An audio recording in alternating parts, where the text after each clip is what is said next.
بات کرتے ہیں، جو پاکستان کے عدم استحکام کی بات کرتے ہیں، جو پاکستان کی بقا کو مشکوک سمجھتے ہیں، اللہ تعالیٰ نے ان کو اس سے پہلے بھی شرمندہ کیا، وہ آج بھی شرمندہ ہیں، وہ کل بھی شرمندہ ہوں گے۔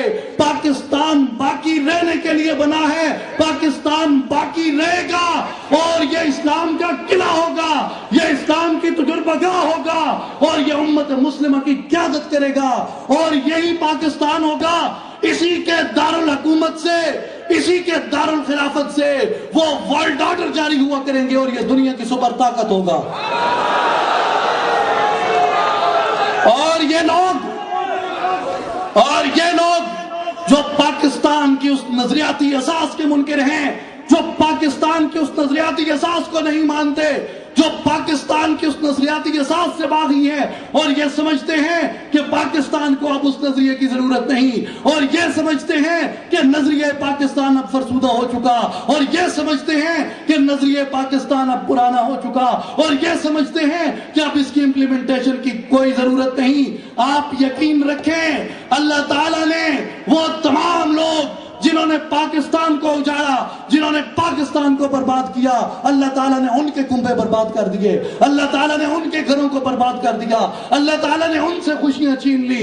اور یقین رکھیں، اور اس بات پہ حضرت سراقہ کا وہ ایمان رکھیں کہ یہ پاکستان، یہ اللہ کے ولیوں کی بشارت ہے، اور وہ بشارتیں کبھی جھوٹی نہیں ہو سکتی، اور ان بشارتوں کی تکذیب، اللہ کی ان نشانیوں کو جھٹلانے والے کے لیے اللہ کا یہ فیصلہ ہے قرآن کے اندر کہ وَبِالْبَيِّنَاتِ جَاءَتْهُمْ رُسُلُهُمْ بِالْبَيِّنَاتِ وَمَا كَانُوا لِيُؤْمِنُوا، جو میری ان نشانیوں پہ ایمان نہیں لاتے، كَذَلِكَ نَجْزِي الْقَوْمَ الْمُجْرِمِينَ، میں مجرم قوموں کو لٹکا دیا کرتا ہوں۔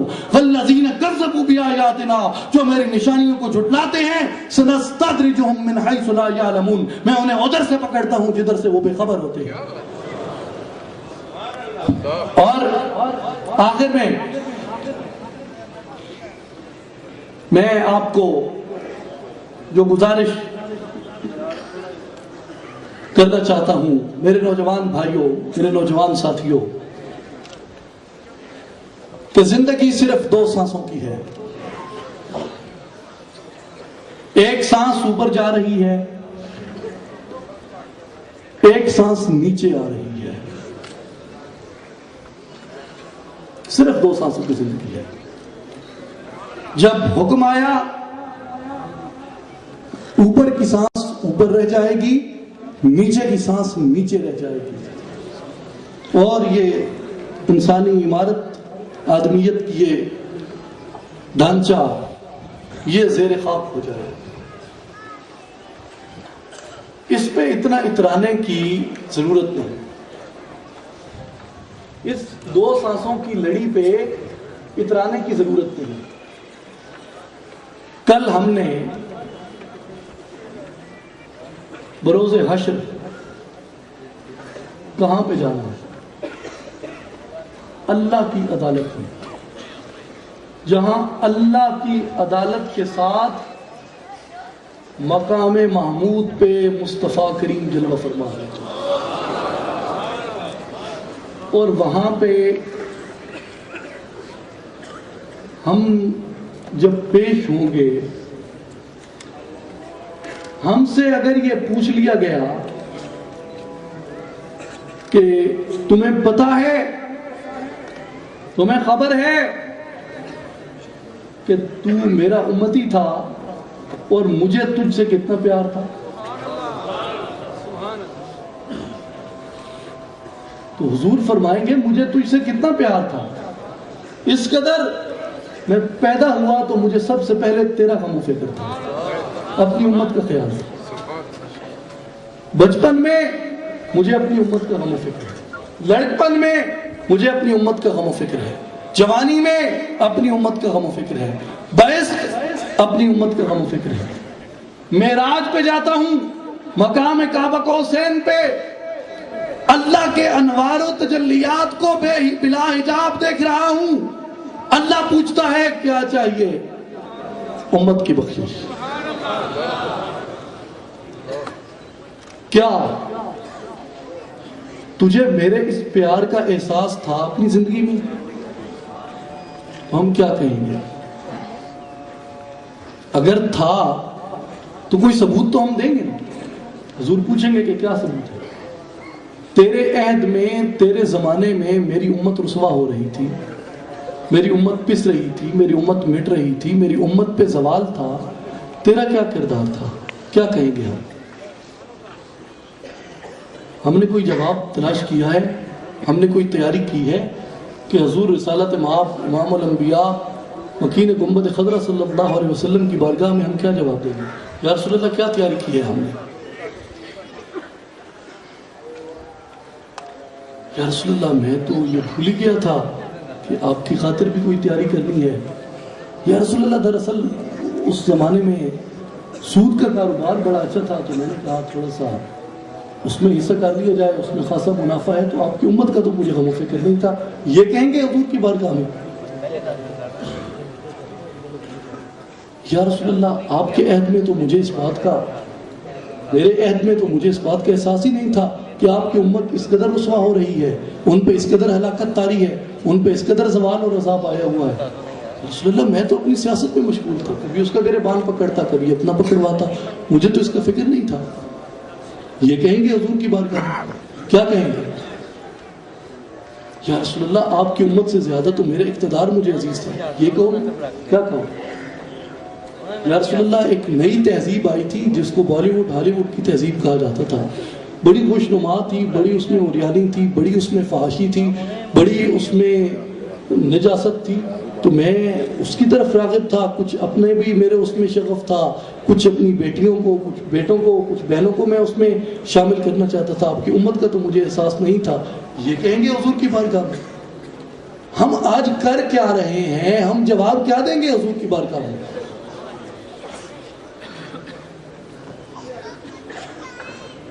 کیا کہیں گے ہم حضور کی بارگاہ میں؟ کیا جواب تیار کیا ہے ہم نے؟ یا رسول اللہ مجھے تو اس کا احساس ہی نہیں تھا. یہ کہہ پاؤ گے وہاں پہ؟ ہو جائے گی یہ ہمت؟ کر لو گے یہ جرت؟ تو ٹھیک ہے، پھر لگے رہو. اگر یہ جرت ہے حضور کی بارگاہ میں یہ کہنے کی تو لگے رہے. لیکن اگر جرت نہیں ہے، ہمت نہیں ہے، تو پھر کوئی تیاری تو ہمیں کرنی ہوگی.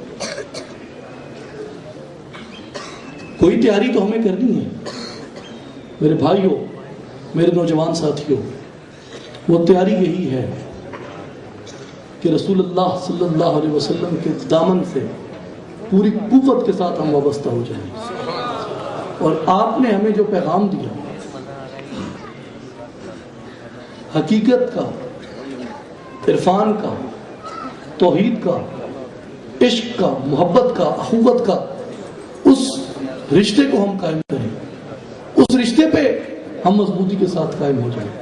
اور ہمیں جو یہ نشانیاں دی گئی ہیں، ہم ان نشانیوں پہ ایمان لائیں، ان پہ یقین لائیں، ان کے محافظ اور ان کے امین بن جائیں. اور یہ رشتہ لا الہ الا اللہ محمد رسول اللہ کا جو ہمیں جوڑتا ہے، اس رشتے کی حفاظت آپ کی اور میری ذمہ داری ہے. لیکن اس رشتے کی حفاظت ہم نے اس طرح نہیں کرنی جس طرح ہم نے اس رشتے کی حفاظت کشمیر کے اندر کی، کہ ہمارے کشمیری بھائی، ہمارے کشمیری بزرگ وہ پچھلی کئی دہائیوں سے ہماری خاطر پس رہے ہیں، ہماری خاطر لڑ رہے ہیں، ہماری خاطر جھگڑ رہے ہیں. اور ان کی کتنی عصمت دریاں ہوئیں، ان کی کتنی آبروئیں پامال ہوئیں، ان کے کتنے لاشیں اٹھے، ان کا کتنا خون بہا. وہ کس کی خاطر؟ میری خاطر، آپ کی خاطر، پاکستان کی خاطر. اور ان کی اس درد مندی کو آپ مذاق مت سمجھیے، ان کی اس درد مندی کو آپ اپنے اوپر کوئی بوجھ مت سمجھیے، کیونکہ درد مند کی آہ کے اندر بڑی تاثیر ہے.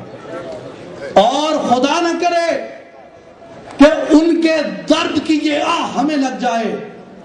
اگر ہمیں لگی تو اگر یہاں پہ سامراجی اترتے ہیں اور یہاں پہ اگر ہماری آبروئیں، ہماری عصمتیں پامال ہوتی ہیں، اگر یہاں سے ہمارے لاشیں اٹھتے ہیں، تو کیا برداشت کر لو گے جو ان جوان مردوں کی، ان بلند ہمت لوگوں کی جو ہمت ہے اور جو ان کی قوت اور جرت ہے کہ وہ یہ سہتے ہوئے آ رہے ہیں؟ ان کی اس درد مندی کی آہ سے بچو۔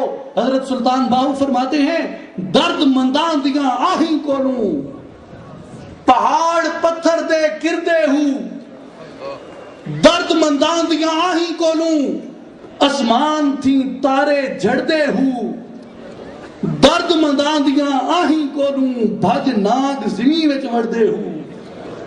درد مندوں کی اس آہ سے بچو اور یقین کریں کہ ہم سے مراد ہمارے حکمرانوں نے جو رویہ کشمیری قربانیوں سے اپنا رکھا ہے، جو بے رخی، جو اجنبیت، جو بے پرواہی ان نظیم لوگوں کے ساتھ اپنا رکھی ہے، یہ مجرمانہ غفلت ہی نہیں، یہ ان کا دیدہ دانستہ جرم ہے۔ آج سے نہیں، پچھلی کئی دہائیوں سے ہمارے حکمرانوں کا یہی رویہ رہا کشمیریوں کے ساتھ، یہی سلوک کیا ہم نے کشمیریوں کے ساتھ، اور اب اس رویے کو، اس تمام صورتحال کو ہم دیکھیں تو ہمیں یہاں آپ کی توسط سے، پاکستان کے اس مستعد اور بھرپور میڈیا کے توسط سے میں اپنے کشمیری بھائیوں کو اس بات کا یقین، اس بات کا احساس اور اس بات کی تسلی دلانا چاہتا ہوں کہ ہمارے حکمران جو بھونکیاں مارتے پھریں، ہمارے حکمران جو ٹمک ٹوئیاں لگاتے پھریں، پاکستان کے غیور عوام، پاکستان کے درد مند عوام، وہ کل بھی کشمیریوں کے ساتھ تھے، وہ آج بھی کشمیریوں کے ساتھ ہیں، وہ آنے والے کل کو بھی کشمیریوں کے ساتھ رہیں گے، اور دنیا کی کوئی طاقت ہمارا لا الہ الا اللہ محمد الرسول اللہ پہ قائم شدہ یہ رشتہ نہیں توڑ سکتی۔